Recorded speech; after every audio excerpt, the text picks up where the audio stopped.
பெஞ்சல் புயல் பாதிப்புகள் தொடர்பாக முதலமைச்சர் மு.க.ஸ்டாலினிடம் தொலைபேசி வாயிலாக கேட்டறிந்தார் பிரதமர் மோடி. தமிழ்நாட்டுக்கு தேவையான அனைத்து உதவிகளையும் வழங்குவதாக உறுதி.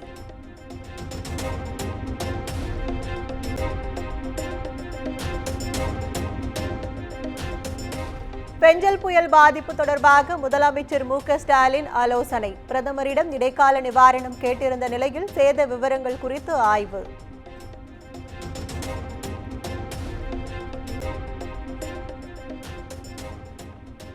பெஞ்சல் புயலால் தமிழ்நாட்டில் 12 பேர் உயிரிழப்பு. திமுக குழு தலைவர் டி.ஆர். பாலு மக்களவையில் அறிவிப்பு.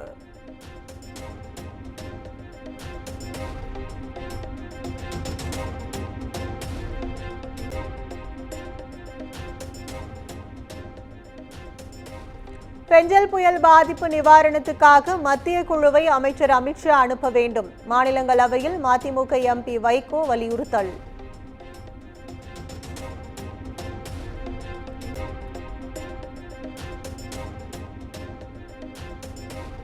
கடலூரில் மழை வெள்ள பாதிப்புகளை ஆய்வு செய்தார் துணை முதலமைச்சர் உதயநிதி ஸ்டாலின். சேத விவரங்கள் குறித்து அதிகாரிகளிடம் கேட்டறிந்த அவர் நிவாரணப் பணிகளை துரிதப்படுத்த உத்தரவு.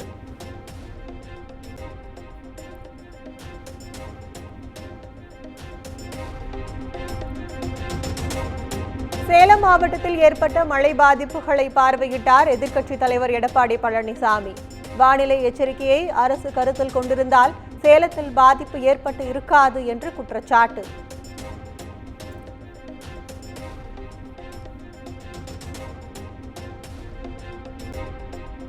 விழுப்புரம் மாவட்டம் மரக்காணத்தில் பாஜக மாநில தலைவர் அண்ணாமலை ஆய்வு. புயல் மழையால் பாதிக்கப்பட்ட இடங்களை பார்வையிட்டு பாதிக்கப்பட்ட மக்களுக்கு ஆறுதல்.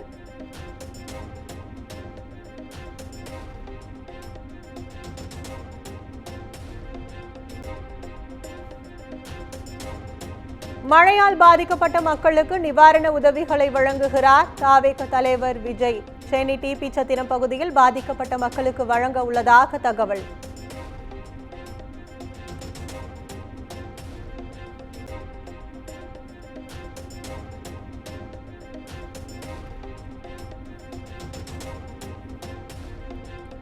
வருகிற 18ஆம் தேதி திமுக தலைமை செயற்குழு கூட்டம். திமுக தலைவர் மு.க.ஸ்டாலின் தலைமையில் நடைபெறும் என கட்சியின் பொதுச் செயலாளர் துரைமுருகன் அறிவிப்பு.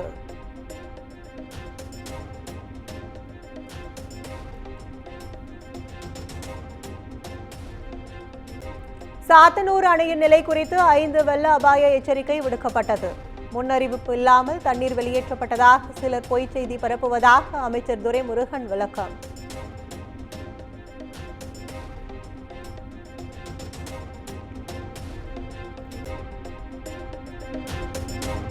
திருவண்ணாமலை மண் சரிவு ஏற்பட்ட இடத்தில் எஞ்சிய 2 உடல்களும் கண்டுபிடிப்பு. 2 உடல்களும் பாறைகள் அடியில் சிக்கியிருப்பதாக தேசிய பேரிடர் மீட்பு குழுவினர் தகவல்.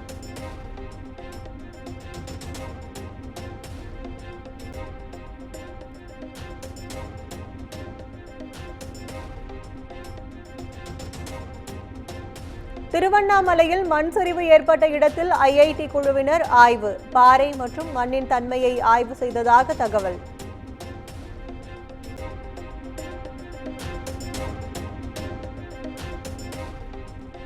புதுச்சேரி கடலூர் இடையிலான போக்குவரத்து 2வது நாளாக துண்டிப்பு. தென்பெண்ணை ஆற்றில் ஏற்பட்ட வெள்ளத்தால் முள்ளோடை பகுதியில் தண்ணீர் தேங்கியது.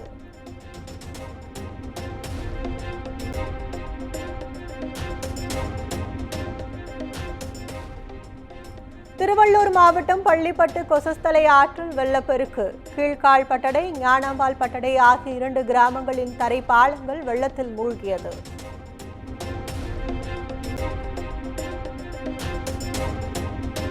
செங்கல்பட்டு அருகே பாலாற்றில் சிக்கிய ஒரு பெண் உள்பட 3 பேர் மீட்பு. ரப்பர் படகு மூலம் பத்திரமாக மீட்ட தீயணைப்பு துறையினர்.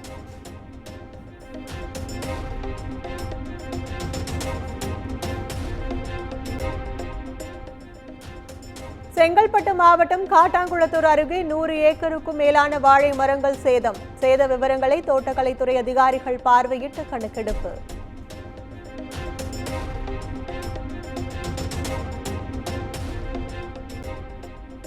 பெரம்பலூர் அருகே ஏரியின் கரை உடைந்து விவசாய நிலங்களுக்குள் புகுந்த வெள்ள நீர். பொதுப்பணித்துறை கரையை பலப்படுத்தி நீர் வெளியேற்றத்தை தடுக்க வேண்டுமென விவசாயிகள் வலியுறுத்தல்.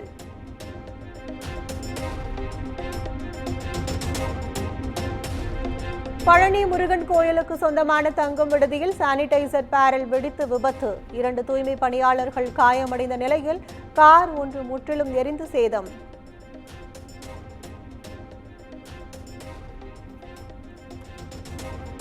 சென்னை போரூர் புத்தர் காலனி பிரதான சாலையில் ஏற்பட்ட திடீர் பள்ளம். பள்ளத்தில் சிக்கிய மணல் லாரியின் முன்பகுதி சக்கரங்கள் ஜேசிபி இயந்திரம் மூலம் மீட்பு.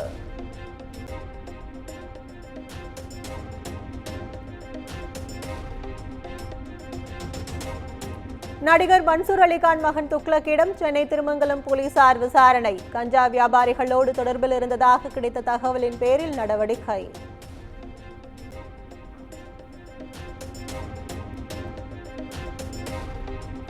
நாடாளுமன்ற குளிர்கால கூட்டத்தொடரின் 7ஆம் நாள் அமர்வு தொடக்கம். 6 நாட்களாக அமளியால் இரு அவைகளும் ஒத்திவைக்கப்பட்ட நிலையில் மீண்டும் கூடியது.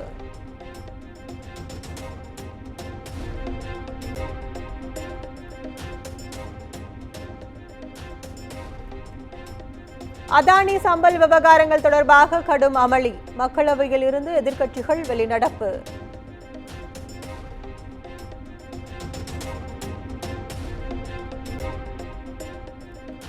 அதானி விவகாரத்தை எதிர்த்து நாடாளுமன்ற வளாகத்தில் இந்தியா எதிர்க்கட்சி எம்பிக்கள் போராட்டம்.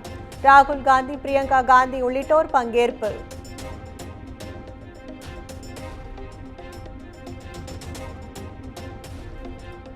மகாராஷ்டிரா முதலமைச்சர் அறிவிப்பு நாளை வெளியாகும் என எதிர்பார்ப்பு. 5ஆம் தேதி பதவியேற்பு விழா நடைபெறும். மும்பை ஆசாத் மைதானத்தில் முன்னேற்பாடுகள் தீவிரம்.